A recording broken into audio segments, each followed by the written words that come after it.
kalau kita-kita yang karirnya lagi lancar, anak mulai masuk sekolah, dan tabungan udah cukup buat beli mobil pertama, rasanya mobil satu ini cocok buat dimiliki. Mobil ini kecil, tapi lebih dari cukup. SUV compact kayak gini rasanya banyak jadi pilihan kita-kita yang mau cari mobil pertama untuk keluarga. Selain menawarkan kepraktisan ala SUV, fleksibilitas karena tinggi, mobil di kelas ini juga harganya menarik sekali. Masih 300 jutaan kecil lah. Suzuki Fronx SGX ini adalah tipe termahal yang dijual seharga 320 jutaan kurang sedikit. Dibandingkan rival-rival dari Jepang, Fronx SGX ini memang bukan yang paling terjangkau. Tapi harus diingat, mesin Fronx ini 1500 cc 4 silinder. Jadi secara head to head, performa sih ketemu langsung dengan WRV ya. Kalau dibandingkan dengan rival di kelasnya, sesama mobil Jepang, harus diakui kalau Suzuki Fronx ini menurut saya tampangnya yang paling stand out. Memang mobil Toyota Camry kali ini tuh dikasih clear warna hitam yang bisa dibilang flat aja, tapi penggunaan lampu utama, DRL, dan siluet desain yang agresif kayak gini membuat mobil ini jadi tampilannya sangar banget. Nih, dari samping juga adalah bagian yang paling saya suka. Karena penggunaan garis atap yang model coupe gini, terus kelihatan berotot dengan over fender yang juga gondrong. Ini sih rasanya tinggal peleknya diganti ban yang all terrain, dan diatur supaya nggak terlalu singkrang, tampangnya sih bakal jumawa banget deh. Dan dari belakang, saya juga suka banget sama penggunaan lampu LED yang melintang kayak gini, kelihatan modern banget. Dan kalau kita bicara soal SUV yang kecil kayak gini, pasti pertimbangan kita adalah soal akomodasinya. Tapi jangan khawatir, karena mobil ini kalau untuk keluarga muda sih, ya untuk bawa stroller 2, bawa perlengkapan harian, bawa mau dipakai untuk belanja bulanan, ini sih lebih dari cukup. Secara akomodasi, harus diakui mobil di kelas SUV kecil kayak gini memang menantang. Tapi, desainer Suzuki bisa aja manfaatin ruang di mobil ini dan membuat bagasinya jadi praktis. Terus duduk di belakang juga tergolong cukup lah. Sebagai gambaran, saya yang punya tinggi 175 cm masih bisa merasa lega dengan kaki yang tidak terhalang tunnel dan lantai yang rata. Belum lagi, fasilitas di belakang sini kayak port USB, AC, hingga cup holder juga tersedia. Dipakai jalan jauh sih sportif banget.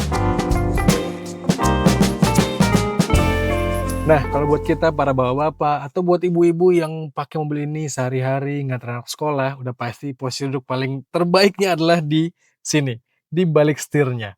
Dan ini adalah posisi duduk yang menyenangkan, teman-teman. Karena mobil ini punya visibilitas yang baik, proporsi yang terasa tidak intimidatif karena kayak sat-set gitu di bawahnya. Dan yang paling saya suka adalah aura kabinnya ini modern banget, teman-teman. Ini head unitnya besar dan bisa mengatur banyak hal di sini. Bisa kita sambungkan juga dengan Apple CarPlay, Android Auto secara wireless. Bisa memantau banyak hal juga. AC-nya lengkap pengaturannya. Ada wireless charging dan jangan lupakan teman-teman, Suzuki just being Suzuki. Ini mobil yang gampang sekali digunakan, intuitif. Mobil ini punya banyak fitur, tapi punya banyak tombol fisik juga, sehingga kita gampang untuk mengatur-ngaturnya dan gampang untuk mempelajari mobil ini. Jadi ya itu salah satu kelebihan dari Suzuki Fronx ini. Mobil ini banyak fiturnya loh. Ya kayak Apple CarPlay, Android Auto ada. Terus bisa wireless lagi. Terus wireless charger juga ada nih. Dan pengaturan AC-nya lengkap, bisa sampai menghangatkan juga. Suzuki juga menghadirkan ADAS di Fronx SGX ini. Bisa cegah tabrak depan, tabrak belakang, cegah keluar dari lajur secara nggak sengaja. Dan yang paling kami suka adalah semuanya bisa diatur dinyalakan lewat tombol fisik. Nice banget ya. Bahkan di mobil ini juga ada head-up display yang bisa bantu kita lebih peka terhadap kecepatan dan informasi mobil tanpa sering-sering mengalihkan pandangan saat berkendara. Ya itu kenapa kami menyebut mobil ini tuh cukup, bahkan lebih dari cukup. Karena segala fitur di mobil ini tuh terasa datang untuk memudahkan kita dan gampang dipakainya. Dan jangan lupakan lagi, satu hal yang perlu diapresiasi adalah kemampuan Suzuki untuk meracik ADAS-nya ini supaya pas karakternya dengan jalan Indonesia. Jalan Jakarta tepatnya yang sering kali random. Tapi ADAS mobil ini tuh bisa menyesuaikan dan karakternya nggak terlalu sensitif, tapi cukup lah. Dan kalau kita bicara soal cukup lagi, itu juga berkaitan dengan performa mobil ini. Mobil ini bukan yang paling buas di kelasnya, bukan yang paling bertenaga, dan juga mesinnya bukan yang paling canggih. Jadi cukup aja lah. Di tipe SGX, Frost nggak pakai mesin K15B, melainkan K15C.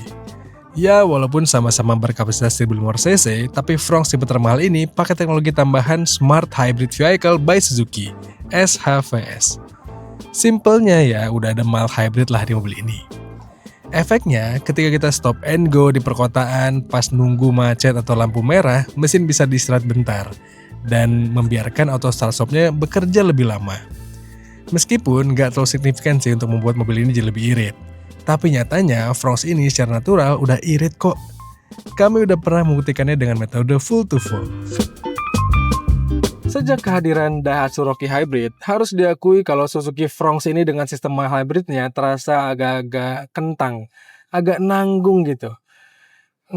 Karena ya harusnya Suzuki bisalah memberikan sistem hybrid yang lebih advance, sehingga mobil ini bisa lebih irit lagi.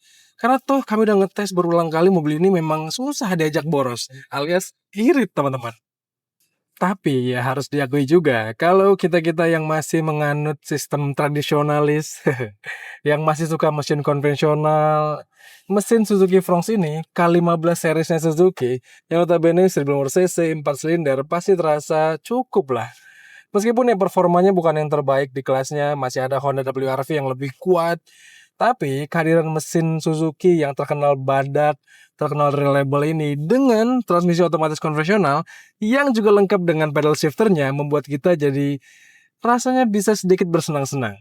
Apalagi kalau kita-kita yang menghadapi rute menanjak sehari-hari, yang menghadapi rute bisa menyalip orang lain, ya pastinya dengan pedal shifter ini akan lebih memudahkan. Karena tinggal turunkan aja giginya, bermain-main, colek, wow, maka kita akan mendapatkan tenaga yang kita harapkan. Fun lah.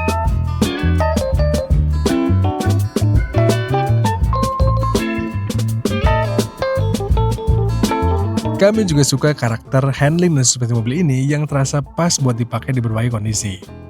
Kena jalan jelek perdama suspensinya tergolong nyaman, tapi begitu diajak manuver atau menikung di kecepatan tinggi juga terasa sigap. Set suspensinya dibuat menengah, terus karakter setir mobil ini juga rasanya cukup lah. Gak terlalu berat yang sporty abis, tapi juga gak terlalu ringan sampai bikin kurang percaya diri. Ya, impresi berkendara mobil ini sih terasa menyenangkan lah. Cuma satu hal aja soal mobil ini yang menurut kami harus ditambahkan di versi facelift-nya nanti, adalah rem parkir elektrik. Karena untuk dipakai di perkotaan yang sering macet, fitur ini akan membantu banget. Well, kesimpulannya, jelas Suzuki Frost ini menarik untuk kita-kita yang lagi cari mobil pertama untuk keluarga dengan budget yang gak terlalu mahal, cukup terjangkau, tapi kita mendapatkan mobil dari Jepang yang terkenal tangguh, terus juga jaringan after-sales-nya banyak, dan produknya reliable untuk dipakai di jangka waktu yang panjang. Apalagi dengan mesin yang konvensional dan sedikit hybrid, mobil ini jadi, ya dibilang canggih, lumayan canggih, irit juga bahan bakarnya, dan ya pastinya lebih mudah untuk perawatannya. Tapi harus diakui, kalau kita punya uang 300 jutaan, mungkin saat ini banyak banget brand Cina yang menawarkan mobil yang terkesan lebih worth it dan jelas bikin galau. Apalagi kalau kita mungkin masih suka sama mobil Jepang, di kelas ini juga harus diakui tantangannya jadi lebih berat buat Suzuki Frost karena ada Daihatsu Rocky Hybrid yang harga jualnya lebih terjangkau. Ya, sekarang sih balik ke kalian. Kira-kira kalau punya uang 300 juta, apakah beli mobil ini atau beli mobil lainnya? Coba tuliskan pendapat kalian dan pilihan kalian di kolom komentar di video kali ini.